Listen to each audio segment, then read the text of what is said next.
श्री गणरायाला वंदन करून श्री काळंबा देवी श्री सिद्धेश्वर औदुंब देवाला विनम्र अभिवादन करून रंगदेवतेला मानाचा मुद्रा करून रसिक प्रेक्षकांचे हार्दिक स्वागत करून श्री काळंबा देवी सांस्कृतिक कला संस्था सहर्ष सादर केले आहे काल्पनिक ऐतिहासिक संगीत नाटक गणांगा गणांगा गणांगा श्री मदन श्री विवेकानंद रामदास पुत्रदा श्री देवदास आंबादारी श्री बाळानारायण हार्मोनियम कुमार विवेक महाराज तालरस श्री प्रदीप उल्लासकर अमय कवळेकर प्रकाश जोगना नितेश नाईक हे भक्त गुरुप्रसाद भाटकर कासरवाड सोने शंकर कुमार निर्मिती सवार एक शुभचिंतन श्री राजन शशिकांत बेर्लेकर श्री समीर मुंडलिक पालेकर कुमार एनसीओ गायडन यशोदा श्री सुरेश रघुवीर Kalambotkar Shri Sushil Kumar Vishnu Aamkar Sai Krupa hotel Anand wine shop Jayrai general store Pravin Shankarchari Anil Rohidas Golekar Vitthal Valka Vitthal भी भंडारी इलेक्ट्रॉनिक स्वामी श्री राहुल राजेश केंद्रेकर श्री दशरथ रमेश मोरे बाबा विठ्ठल रघुमाई व्यवस्था पेशवाड श्री ग्रामदेवता साधी शेरीवाड मोठा नागनाथ मंदिर व्यक्तवाड भूमिका आणि कलाकार महावीर श्री नारायण साधू जयवंत कुमार प्रवीण शंकरकर श्री उमाकांत विष्णू मुंडेकर भद्रसेन श्री राजेंद्र श्री राजेंद्र रामचंद्र युवराज श्री राजन शशिकांत बेरेकर धर्मसेन श्री नागेश सुरेश गवस धीरज श्री समीर सच्चिदानंद शिरोडकर कलंदर श्री विवेकानंद रामदास चारी विलंदर श्री प्रवीण जयवंत कलंदर कंदार कुमार गणेश संजय मोरे कलिका कुमारी अनुश्री आनंद चारी सिपाही श्री प्रहलाद विष्णु अमरकर श्री दशरथ महादेव चारी कुमार प्रदोष वामनचारी कुमार रूपेश रंगनाथचारी श्री संतोष गजाननचारी श्री सुरेंद्र वसंतचारी श्री नारायण रामचंद्र गवास श्री बाळानारायण गवास श्री गौतम खारसे श्री शिवदास देवराज कुमार हर्ष काकोडकर आणि पंढरी चोडणकर आपल्या समोर सहर्ष सादर करीत आहे श्री काळंबा देवी सांस्कृतिक कला संस्था ऐतिहासिक काल्पनिक नाटक गणांगा गणांगा गणांगा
नाही सेनापती महाराज, मरणाच्या भयानं असा रणांगण सोडून बापुटेपणाला झाला या जातीवंत पुत्राला शोभत नाही. सोडा मला, जाऊ द्या मला, कुणी घेऊ द्या त्या रणगंधनाच्या आगी आणि त्या दुष्ट नरधम काळनाथाच्या गाडीचा झोप घेऊन समाधानाने समरांगणात आत्मसमर्पण करू द्या. या राज्याचे भावी सम्राट म्हणून तुम्हाला जगलं पाहिजे. या काळनाथाला पुढं करून तुम्ही पुढं जायलाच पाहिजे. संधी आहे, वेळ आहे, तसं तुमचा प्राणही वाचवला पाहिजे. युवराज, माझा प्राण वाचू, मरणाच्या भीतीनं पळून जाऊ, माझी घोर गणित करता सरसकट कापली असता, प्राण भयानं आत्मोश घेत असता, माझ्या घोर गरिबांना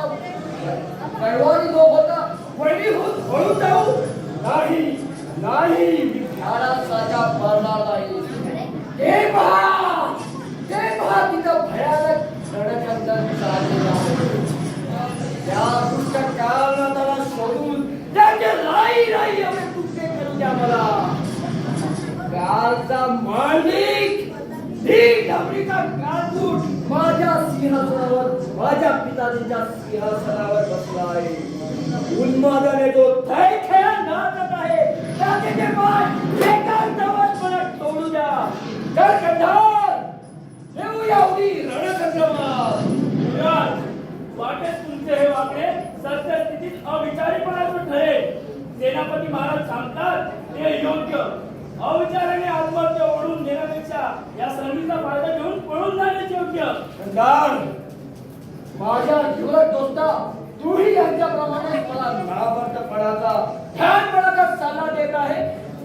आतापर्यंत माझ्या खांद्याला खांदा लावून माझी सावली करून माझ्या रक्षणाखाली लढलास. अरे मलाही मारण्याचे तुम्ही शूर, मला लढाई वाट दाखवायची सोडून उलट तुम्हीच माझे वाट पडवता आहे. तुमच्या या गणितमात्र शौर्याबद्दल मला संतापही वाटतो. युवराज, आम्ही थंडपणाने वागता होत याचं कारण वेगळं आहे. पण माझे अंतर्यामी जर झोकावून पाहाल तर तिथे तुम्हाला सुडाची आगच दिसेल. तुमच्यापेक्षा त्या सुडाची आग माझ्या मस्तकात तळपते, सारी तळपते. मग तुम्ही मला का पळून जायचा सल्ला दिला? कारण तुम्ही सगळं पाहिजे. या कालनाथाला सिंहासनावरून फेकून देऊन या वीरपूरचे सम्राट होण्यासाठी तुम्हाला तुमचा जीव वाचवायलाच पाहिजे. माझा जीव वाचू का? कुणासाठी जीव वाचू? माझा पिता वीरपूरचा प्रतापी राजा वीरसिंग माझ्या डोळ्यात एकच त्या बदमाश काळवाताने मारला. माझ्या सत्शील मातेला त्या काळ सर्वांनी परगोड्यात ओढून तुरुंगात डावली. आणि तुम्ही त्याच्या डोळे पाडून बघत असता. त्यांच्या मदतीला जाण्याचं सोडून मला घेऊन पळाला. या कुठल्या शौर्याचा शब्द मी समजावं? युवराज, हे नामर्थ शौर्य नाही, मुत्सद्दीपणा आहे आमचा हा. तुम्हाला हे आमचं वागणं भ्याडपणाचं वाटतं. आम्ही मनात आणलं असतं तर कामनाथाचं मुंड कुडवून तुमच्या मातोश्रीची मुक्तता केली असती.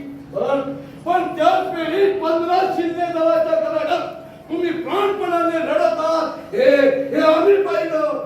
आणि वीरपूरच्या सम्राटना वाचवणं हे आम्ही आमचं कर्तव्य मानलं.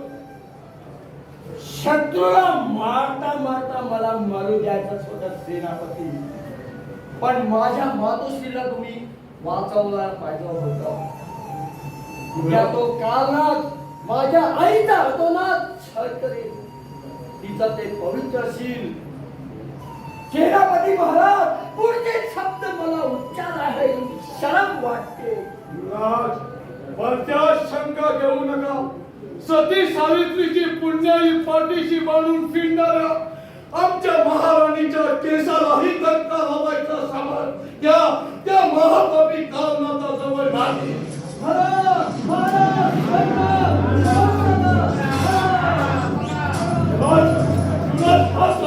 तो कालनाथ का म्हणून आपल्याला घसायला येत आहे. जरा तू नाही, मी असा भ्याडपणाने पळून जाणार नाही. माझ्यातील रक्त मला शांतपणाने राहू देत नाही. मला सांगू द्या सेनापती, या चौथालेल्या सिंहाला तुमच्या बंधनातून पिंजऱ्यातून मोकळं करून सोडा आणि त्या धावत येणाऱ्या रानटी राक्षसीच्या गंधस्था मला फोडू द्या. बाकी या मला तरी पडलो तरी त्यासाठी आम्ही एवढा अट्टहास केलेला नाही. आमची पत्नी ताना बाळाला अमृत पान करीत असताना तिला मी दुश्मनाच्या गळ्यात सोडून तुम्हाला वाचवण्यासाठी धाव घेतली. ती तुम्हाला मरू देण्यासाठी नाही, तुमच्या पुढे ढाल बनवून शत्रूचे वार अंगावर चढले ते तुम्हाला मरू देण्यासाठी नाही. आमच्या पुण्यवंत महाराजांचा एकुलता एक वारस नष्ट करण्यासाठी नाही. पण माझी आई तिकडे. चला चला युवराज, भरा चला. पण माझी आई तिथे एकटीच ती वादासाठी तिथे पडलेली आहे. तिची सुटका करणं हे माझ्या जीवापेक्षा राज्यापेक्षा महान कर्तव्य आहे. युवराज, मी तुम्हाला सांगायला हवं असं नाही, पण राजकारणात जन्मणारा राजपुत्र माझ्या ममताची भावना मारूनच जन्माला येतो. आणि नाही का कोरड्या हातानं आणि ओल्या डोळ्यानं आमच्या कुटुंबाचं जगाड पाहिलं.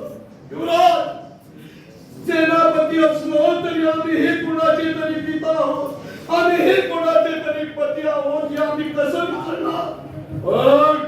पण कर्तव्यापुढे धर्माचं रण लढत राहिला या राजपुरुषाला भेट असतो. म्हणून म्हणतो की त्वरा करा. मारा मारा, सोडू नका, एकेकाला पकडा.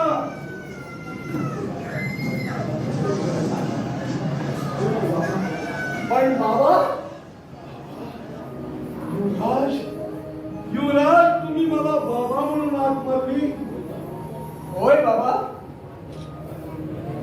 माझे बाबा दुश्मनांच्या कपट कारस्थानात मारले गेले आणि तुम्ही माझ्या रक्षणासाठी पुढे ढाल नसे उभे राहिला.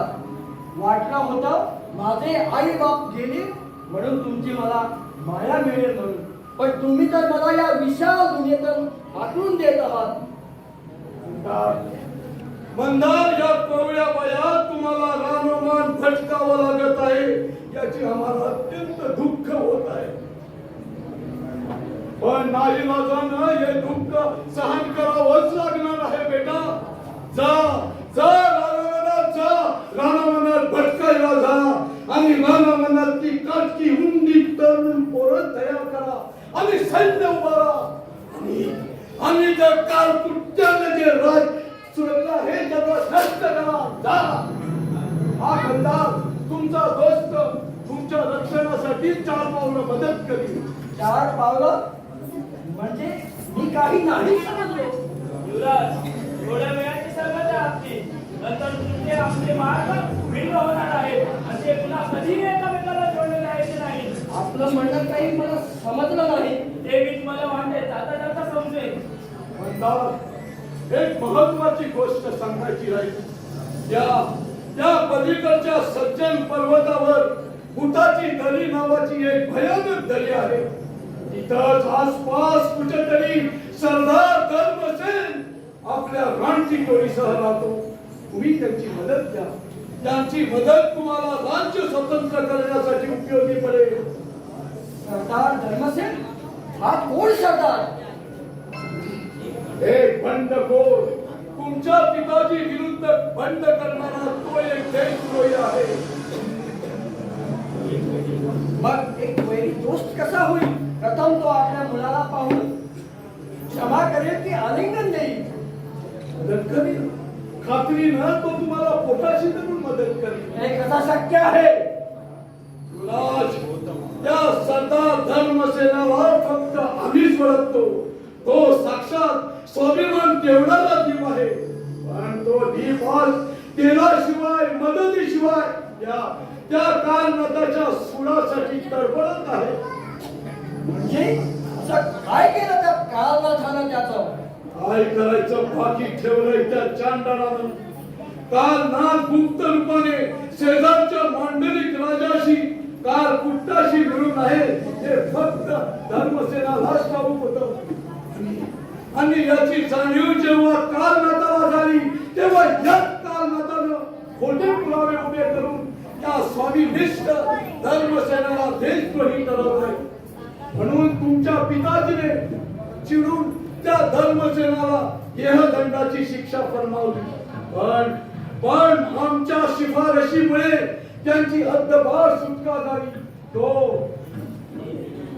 इमानदार माताला तेव्हापासून कालनाथाच्या सुडासाठी तडफडत आहे.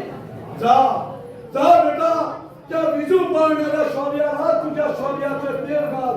जा मंदार, जा गंधार. येतो मी बाबा. यशस्वी भव. पकडा त्या युवराजाला पकडा. तो महायुनात, तो महासेनापती, चला जावा.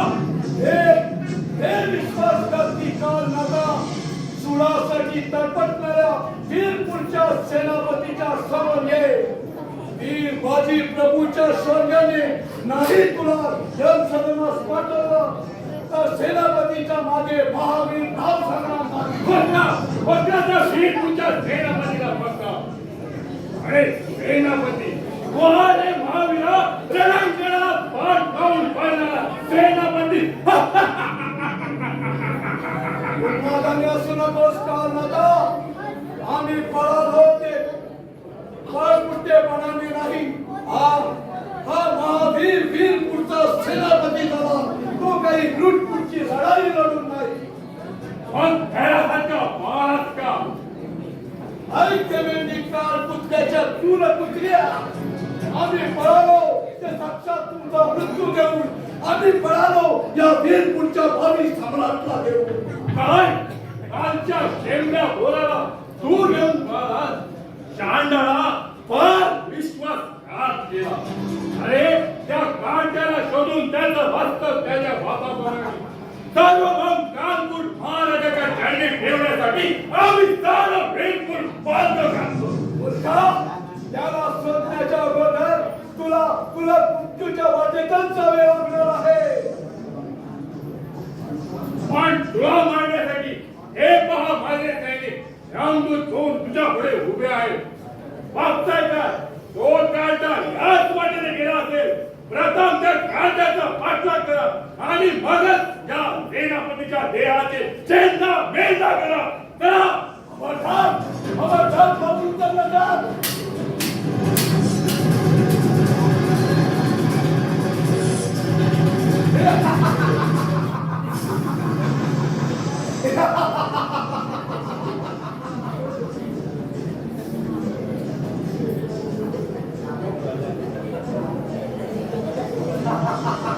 ठीक आहे मूर्खानो. बघा प्रथम या सेनापतीच्या देहाचे चेंदा मेंदा करा आणि त्याचा देह शिकल्याप्रमाणे चढवून त्या कांट्याचा पाठलाग करा. नाही तुझी भागली. स्वतःला काल कुठल्याचा शूर सेनापती समजतो आणि या शिकवण्याला पुढं करून स्वतःची चांगली वाचवायला बघतो. अरे चांडाळा, माझ्या आता दोन तलवारी आहेत. तूच काय तुझं ते सारं काल कुठल्याचा फोन घेऊन ये. म्हणजे माझा खरा प्रताप करेल तुला. उगाच शौर्याची वालगना करू नको. निवडपणे देवाचं नाव घेऊन मार. तुला मारायला मारण्याच्या दारातच उभा आहे मी. हिंमत असेल तर तूच पुढे ये. ठीक आहे.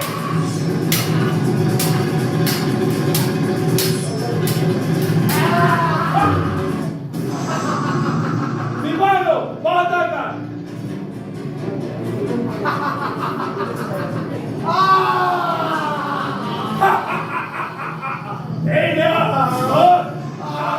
मृत्यू तुझ्या समोर उभा आहे. आता तू माझ्या हातून वाचत नाही. धोकेबाज आहेस तू. विश्वासघातनं तू मला मारलो. धर्म युद्धाच्या नीतीला काळिंबापासून अधर्मानेच वागणार. अरे तुझे अधर्म युद्ध जेव्हा वीरपूरच्या पोराला कळेल तेव्हा वीरपूरचे पोरेकडे सुद्धा तुझ्या नावावर थुकतील. अरे थुकतील तेव्हा थुकतील. मी तसा तुझ्या तोंडावर तुटतो. वाघा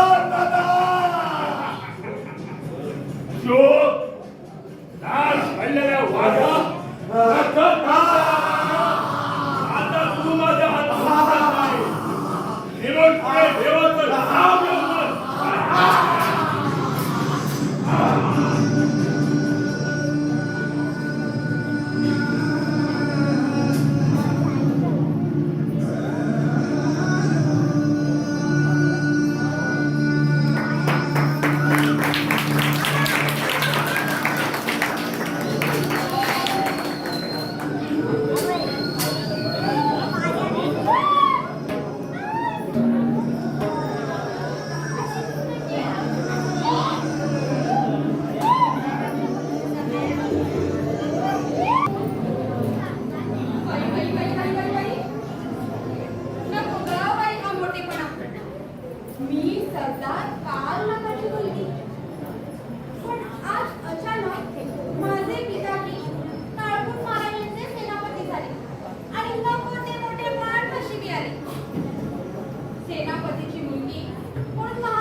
मी खूप खूप गाणार आहे, खूप सुख होणार आहे.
अरे ही मृग नाही ना, मृगाक्षी मृगाप्रमाणे दंडन उड्या मारीत गेली कुठे?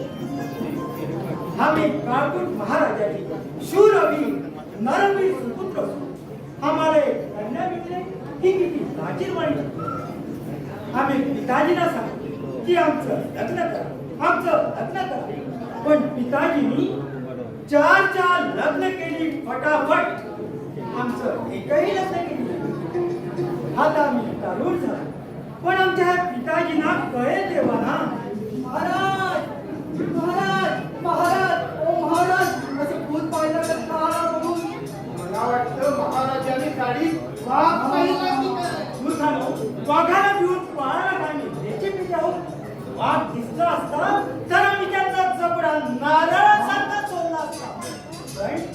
पण आम्हाला एक महाराज किती उशिराने झाली. महाराज हे हरी भूत पाहिलं होतं ना? हो महाराज सांभाळून श्री प्रभू रामचंद्रानं सुद्धा मायावी हरिण पाहिलं होतं. त्याचप्रमाणे तुम्हाला सुद्धा भूताच्या रूपात म्हणून दिसला जावं. मला रोज कुठेतरी भूताची दोरी आहे असं म्हणतात. भूताची दोरी? अरे बापरे, अरे बापरे. महाराज, तो एका राक्षसाच्या कन्येची लग्नवरात चालली होती. शत्रूनं निर्भयपणे देवते हल्ला केला आणि वधूसह सर्वांच्या सर्व वरात निर्भूलपणे तुम्ही पाहिलेली ती तरुणी राजकुमारीचं बुद्धच असावं. अरे बापरे, अरे बुद्धच ते. अरे बापरे, की ही राजकुमार या जंगलात शिकण्यासाठी आला. ही राजकुमारी त्याला आपला पती समजून त्याला या बुद्धाच्या दोरी आणले. त्याला दोरीवर ढोकळून देतात. त्याच्या शरीराचे हात, पाय, नाक, डोळे हे सर्व अवयव काढून घेतात, काढून घेतात. महाराजाची थरथरतात. अरे तरतरी नको तर काय करू? आनंदाने उड्या मारू. करा करा करा मला. कसं करू? माझ्या हातात तुमचा कपडा आणि ढाल आहे आणि माझ्या हातात तुमची तलवार आणि टोक आहे. टोप काय म्हणतो? तो काही पाणी भरायचा टोप आहे? पाणी भरायचा टोप आहे? चिरे टोप पण. तो चिरे टोप असू की धने टोप, माझं अगदी थरथरणं बंद करा. महाराज, तुम्ही निष्कारण घाबरता. कारण घाबरता? त्या राजकुमारीच्या भूताला पाहिलं तरी म्हणतोस निष्कारण घाबरता. महाराज तुझं मनाला धरलंय. हो, भूताची गरी मी बघा पलीकडे आहे. आता मी तिकडे गेला असता तर अलीकडे आलाच नसता. त्या भूताची मध्य नाही. तुम्ही हत्तीतच सुरक्षित आहात असं म्हणतो. होय, मग मला पहिलं का नाही सांगितलं? पण तसा तुमचाच हुकूम आहे. म्हणे माझा हुकूम. मी सांगतो की जा त्या भूताच्या घरी जा. तर तुम्ही उडी टाका. महाराज महाराज गेला उडत. अगोदर खांद्यावरची तलवार काढून. अगोदर खांद्यावरची तलवार घाला. तलवार कमरेला बांधा. डाग खांद्यावर असतो. महाराज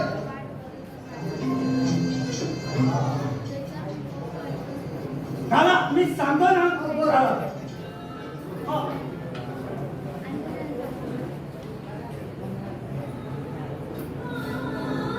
माझ्या पायात वाहन का घ्या.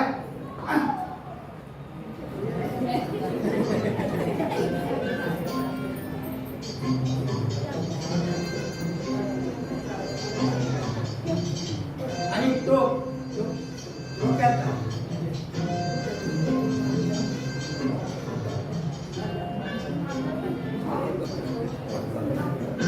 महाराज, उलटा. उलटा उलटा कुठं आहे? म्हणजे तुमचा टोक उलटा. पुन्हा तो अरे जिरोटॉप म्हणा. जिरोटॉप जिरोटॉप आहे तो. अरे हे काय करतात? ढाल कधी कुणी खांद्यावर अडकली होती. तलवार कधी कुणी खांद्यावर अडकली होती. हे हे हे काय करतात? हे काढून इकडे घाला, हे काढून इकडे. महाराजाचं तुमचा हुकूम आहे. नाही माझा हुकूम. जा घाला. तलवार काढून कमरेला बांधा आणि ढाल खांद्यावर.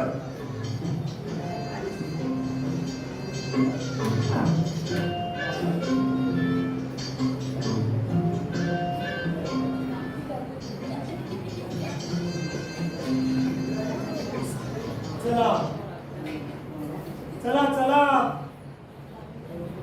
आपण या भूताच्या दरीपासून दूर चला. चला.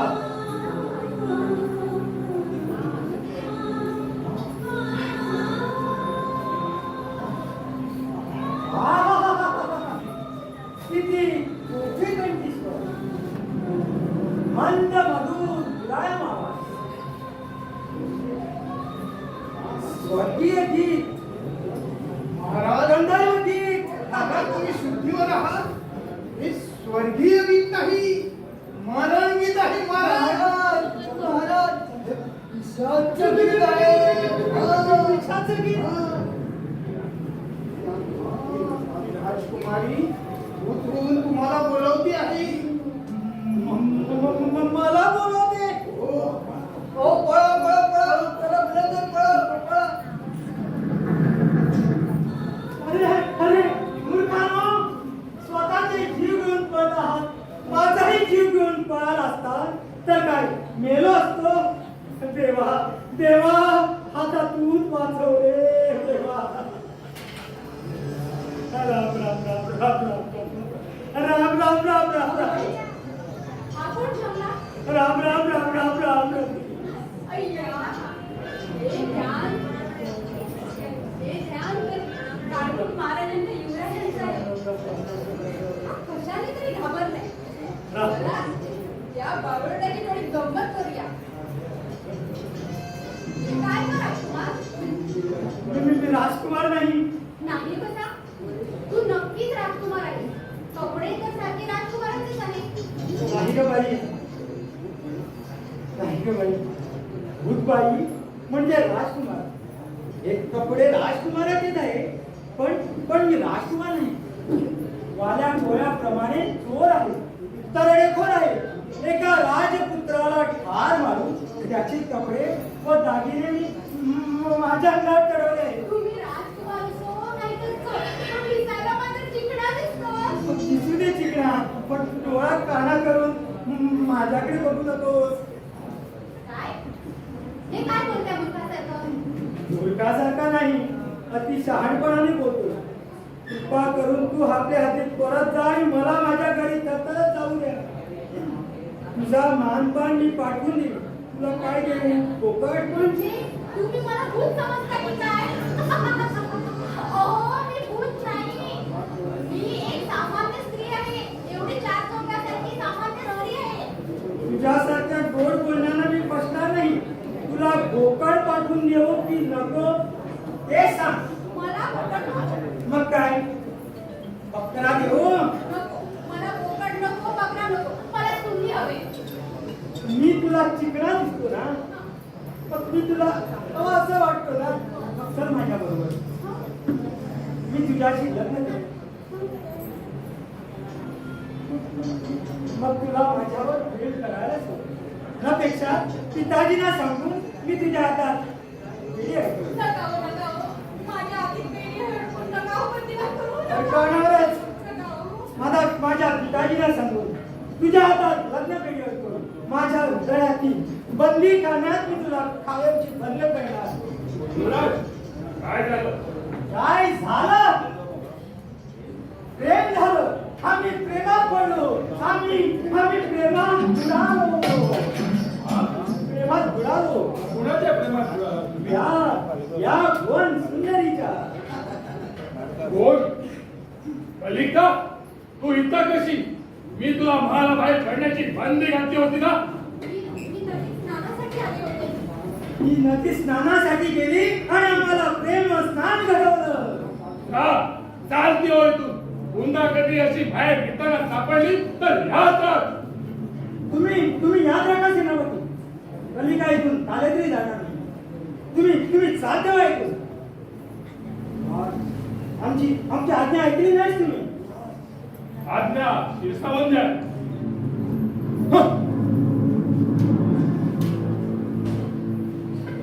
आणि मोठानो, तुम्ही अशा उंचासारख्या माना उंच करून काय म्हणतात?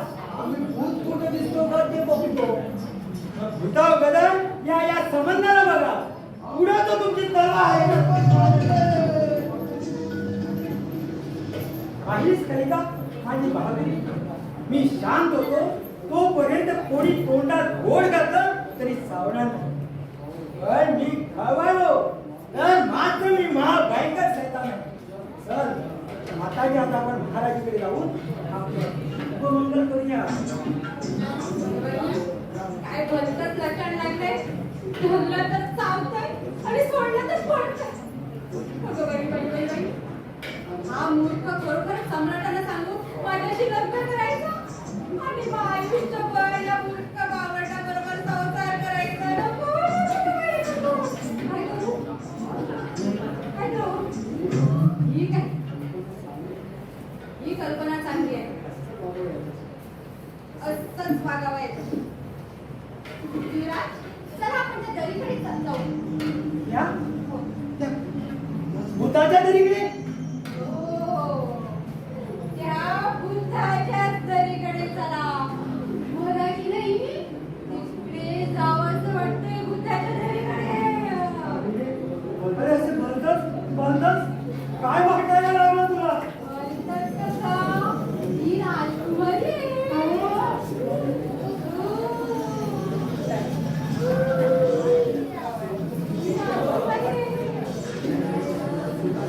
तू सेनापतीची मुलगी आहेस. मला जाऊ देतेस? मी तुझ्या बापालाही नाव देईन. मला ओळखतोस तू? ही राजकुमारी आहे त्या बुद्धाच्या घरीची.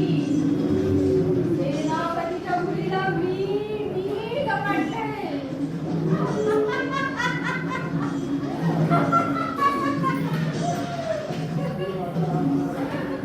तुम्ही माझा राजकुमार, मी तुमची राजकुमारी. आणि आपली वाट पाहते घरी चला. अरे मेलो आता इथून पळालो बरा. चला. अरे तिकडे वडची हाडकं घेऊन अगदी रोड करतायत. बरोबर माणसाचे मुंडके करे घेऊन आपली वाट पाहतायत. चला. उलटा चालू काही समजत नाही. चला. वराडी माणसं हातात आधार घेऊन आपली औषधं टाकण्यासाठी वाट पाहतायत. आता कसं करू काय करू?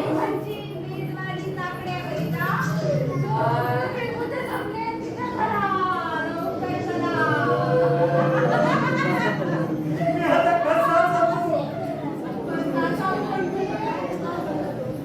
मी आता पुन्हा थरथरायला लागलो. थरथरायला लागलो. तुझ्याशी लग्न कसं करू? नाही आता माझा तर काबूलच उठत नाही. आम्ही तरी सगळी उठा एकत्र येतो आणि तुम्हाला उचलून नेतो.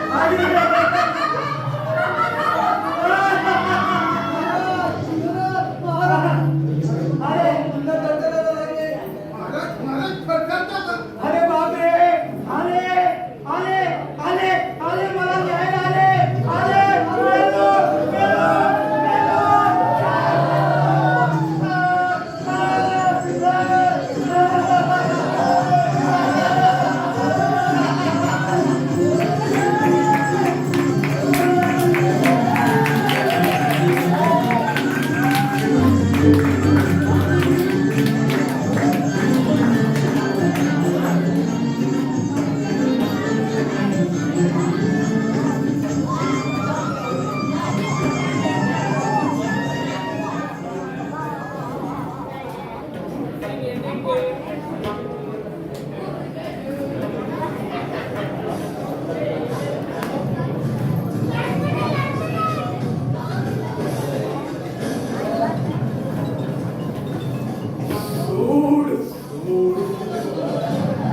गेली 12 वर्ष पुराच्या आगीने जळतो आहे.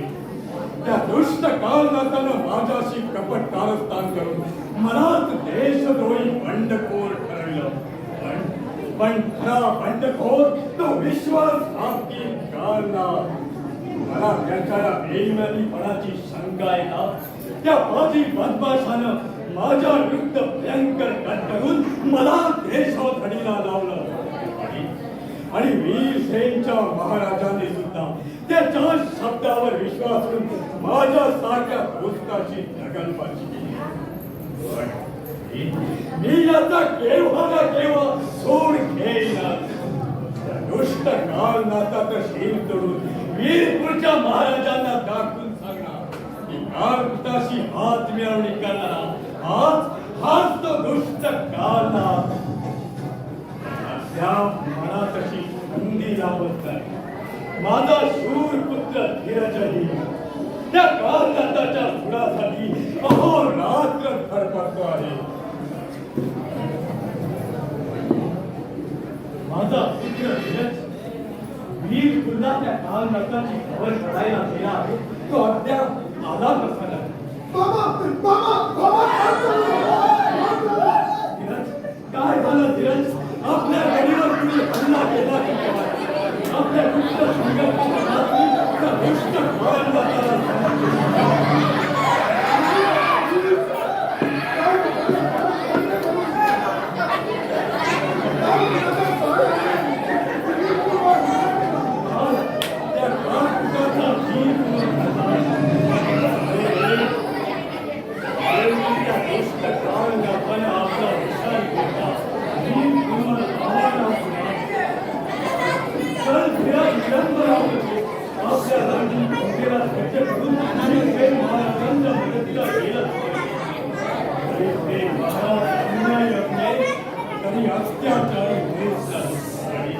आणि माझा खरा दुश्मन आहे तो दुष्ट काळनाथ. तेव्हा त्या काळनाथाचा काळनाथाचा आणि वीर शेठ वाचवायला आपल्याला गेलंच पाहिजे.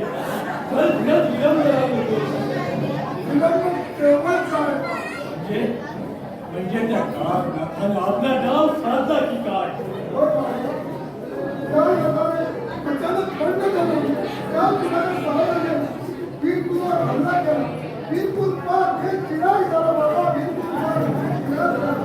आणि महाराज वीरसेन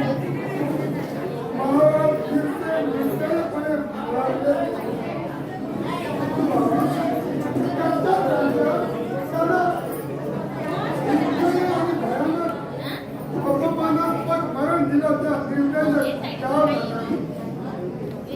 आणि जनतेला दशक बसवण्यासाठी महाराज वीरसिंहाचं मस्तक विषयावर टांगून ठेवलं. आणि महाराणी विद्यावतीला आपली भोग नसी बनवण्यासाठी काहीतरी टाकून ठेवण्याच्या निशानं. अरे रे, दैव दुर्विलासा किती उलटा फासा टाकला असा.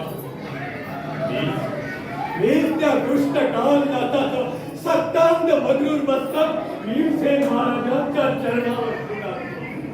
त्या दुष्ट काळनाथाचं वीरपूरचे सार्वभौम सम्राट महाराज वीरसेनचं मस्तक असं अपमानास्पदरीत्या वीरच्या सीमेवर टांगवला.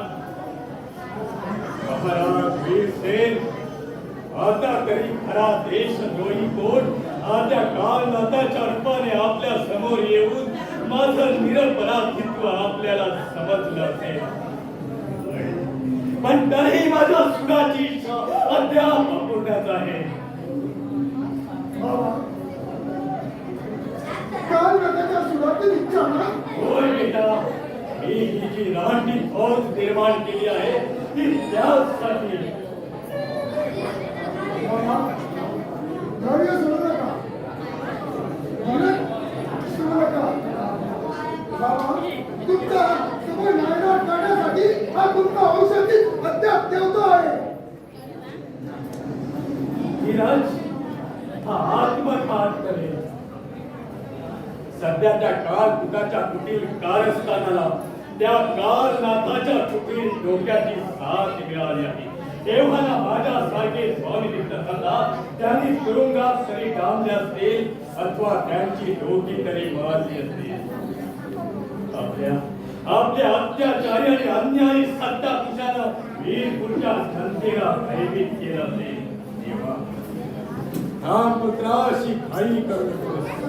या भयावह वातावरण थोडं स्थिरतावर होऊ दे. मग काळकोटाच्या त्या डोक्याने त्या काळनाथाची सर्व कारस्थानं उधळून लावू आणि वीरपूरचा खरा वारसदार राजपुत्र मंदाना वीरपूरच्या राजगादीवर बसवतो. अरे पण हो, राजपुत्र मंदाची अद्याप बर्बाद कशी नाही. बाबा बाबा राजपुत्र म्हणतात वीरचंद्र एक वेळ महाराष्ट्रीय विश्वाने मारला. काय राजपुत्र मंदारही मारला गेला. होय बाबा. अरे रे रे रे.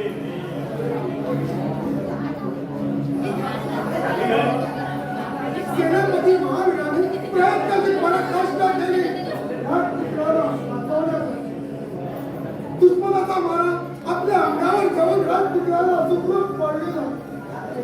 पण त्या दुष्ट सेनापतीने महावीरांना बगल बाजूने मारून शेवटी राजपुत्राला कापलं. अरे रे एकापेक्षा एक किती भीषण घटना ऐकवतो आहे तुझे हे कर्णकठोर बोल ऐकून माझ्या उमेदीचे अवयव कुणीतरी शिष्ट हत्याराने तोडून टाकत आहे. धीरज महावीर सेनापतीचा आम्हाला फार मोठा आधार लागला. जाज्वल्य स्वामी निष्ठेची प्रखर तेजाने तळपणारी प्रखर ज्योत होती ती. त्या प्रकाशात वीरपूरची जनता स्वतंत्र संग्रामात एकवली होती आणि त्या प्रखर ज्योतिखाली त्या काळकुटाचं सिंहासन जळत राहिलं असतं. पण तो स्वतंत्र सूर्य युवराजही मारला जाऊन माझ्या साऱ्या आशा त्या अंधारात लोक पावले. बाबा धैर्य सोडू नका. धीरज विसरू नका. त्या काळनागाचा समोर नायनाट करण्यासाठी हा तुमचा वंशजित अद्याप देवता आहे. माझी सुडाची प्रतिज्ञा आता तूच पूर्ण करायची आहे धीरज. कारण मी आता थकत चाललो आहे. तुमची ही प्रतिज्ञा पूर्ण करण्यासाठी